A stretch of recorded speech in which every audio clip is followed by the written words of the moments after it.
Κόκκινη κλωστή δεμένη, στην ανέμη τυλιγμένη, δώσ' της κλώτσο να γυρίσει, παραμύθι να αρχινήσει. Η ωραία κοιμωμένη.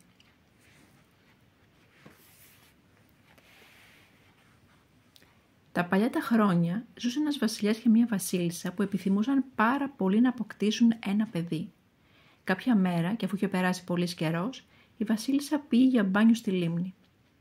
Ενώ καθόταν πλάι στο νερό, βγήκε ένας βάτραχος, την πλησίασε και της λέει: «Η επιθυμία σας θα γίνει πραγματικότητα.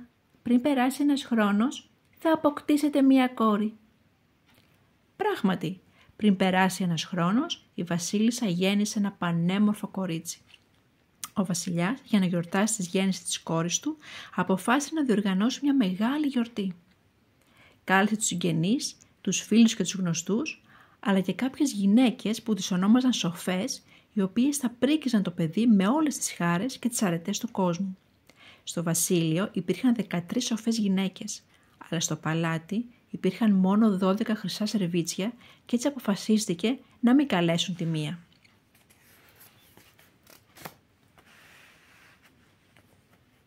Η γιορτή τελέστηκε με κάθε μεγαλοπρέπεια.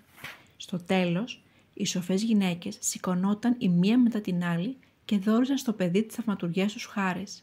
Η μία την εργατικότητα, η άλλη την ομορφιά, η τρίτη τον πλούτο, και αφού ολοκληρώθηκαν οι ευχές, το παιδί είχε ό,τι μπορούσε να ευχηθεί κανείς σε αυτόν τον κόσμο. Όταν είχε εκφράσει τη χάρη της στην 10η σοφή, πήγε ξαφνικά στο χώρο της γιορτής η 13η. Ήρθε για να εκδικηθεί που δεν την κάλεσαν και χωρίς να χαιρετήσει ή να κοιτάξει κανέναν φώναξε: «Όταν η κόρη του βασιλιά γίνει 15 χρονών, θα τρυπηθεί με μία άτρακτο και θα πέσει νεκρή». Χωρίς να πει άλλη κουβέντα, γύρισε και έφυγε από την αίθουσα. Όλοι τρόμαξαν και έμειναν άφωνοι όταν ξεπρόβαλε η 12η σοφή, η οποία ακόμη δεν είχε δώσει το δώρο της. Καθώς δεν μπορούσε να ακυρώσει την κακιά ευχή, παρά μόνο την ελαφρύνει, είπε: «Δεν θα είναι όμως θάνατος, αλλά η Βασιλοπούλα θα κοιμηθεί βαθιά για 100 χρόνια». Ο βασιλιάς, ο οποίος ήθελε να προστατεύσει το παιδί του από το κακό που το περίμενε, έδωσε εντολή να κάψουν όλες τις ατράκτους στο βασίλειό του. Το κορίτσι μεγάλωνε και είχε πάρει όλες τις χάρες που του χάρισαν οι σοφές γυναίκες. Ήταν τόσο όμορφο, υπάκου, ευγενικό και έδειχνε σε όλους κατανόηση, που δεν υπήρχε άνθρωπος να μην το αγαπάει. Την ημέρα που το κορίτσι έγινε 15 χρονών, ήταν μόνο του στο παλάτι, καθώς ο βασιλιάς και η βασίλισσα έλειπαν. Τότε το κορίτσι πήγε σε όλα τα μέρη του παλατιού, στα δωμάτια και στις αποθήκες που δεν είχε ξαναδεί, για να φτάσει τελικά σε ένα παλιό πύργο. Ανέβηκε την παλιά κυκλική σκάλα και έφτασε σε μια μικρή πόρτα. Στην κλειδαριά της πόρτας ήταν τοποθετημένο ένα παλιό σκουριασμένο κλειδί.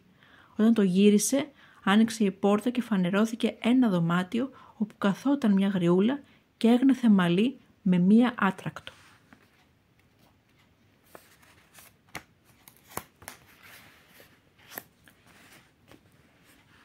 «Καλημέρα, γιαγιούλα», είπε η Βασιλοπούλα. «Τι κάνεις εκεί πέρα?» «Γνέθω», είπε η γριά και κούνησε ελαφρά το κεφάλι για να χαιρετήσει. «Τι πράγμα είναι αυτό το οποίο χοροπηδάει τόσο περίεργα?» ρώτησε το κοριτσάκι. Πήρε την άτρακτο και ήθελε να μάθει να γνέθει. Μόλις όμως την έπιασε, ενεργοποιήθηκε η μαγική ευχή και τρύπησε το δάκτυλό της.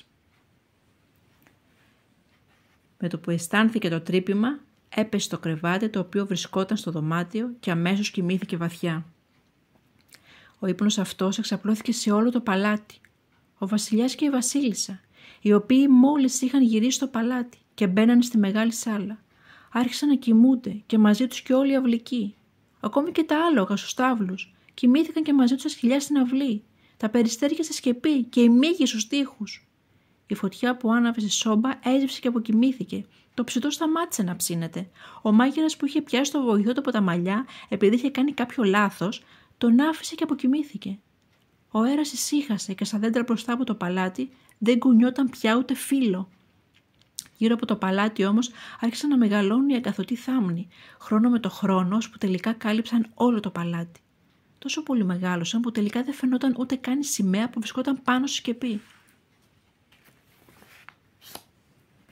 Στη χώρα είχε εξαπλωθεί ο μύθος της ωραίας κοιμωμένης και έτσι συχνά ερχόταν βασιλόπουλα που προσπαθούσαν να περάσουν ανάμεσα στους θάμνους.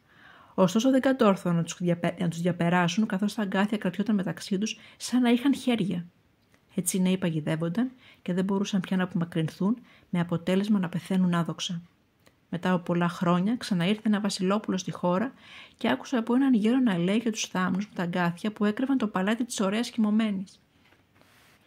Ήξερε από τον παππού του ότι ήδη πολλά βασιλόπουλα πήγαν να διαπεράσουν τους θάμνους, αλλά παγιδεύτηκαν από αυτούς και πέθαιναν.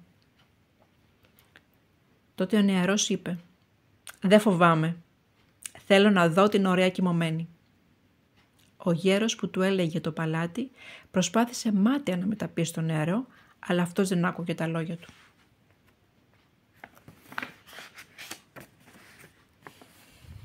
Ωστόσο, είχαν ήδη περάσει 100 χρόνια και είχε έρθει η μέρα που θα έπρεπε να ξυπνήσει η βασιλοπούλα. Όταν το βασιλόπουλο πλησίασε τους θάμνους, υπήρχαν μόνο μεγάλα όμορφα λουλούδια. Τα λουλούδια παραμέρισαν από μόνα τους μόλις τα πλησίασε και τον άφησαν να περάσει χωρίς να πάθει το παραμικρό. Μόλις πέρασε, ξανενώθηκαν πίσω του σε θάμνο. Στην αυλή είδε τα άλογα και τα κυνηγόσκυλα να είναι εξαπλωμένα και να κοιμούνται.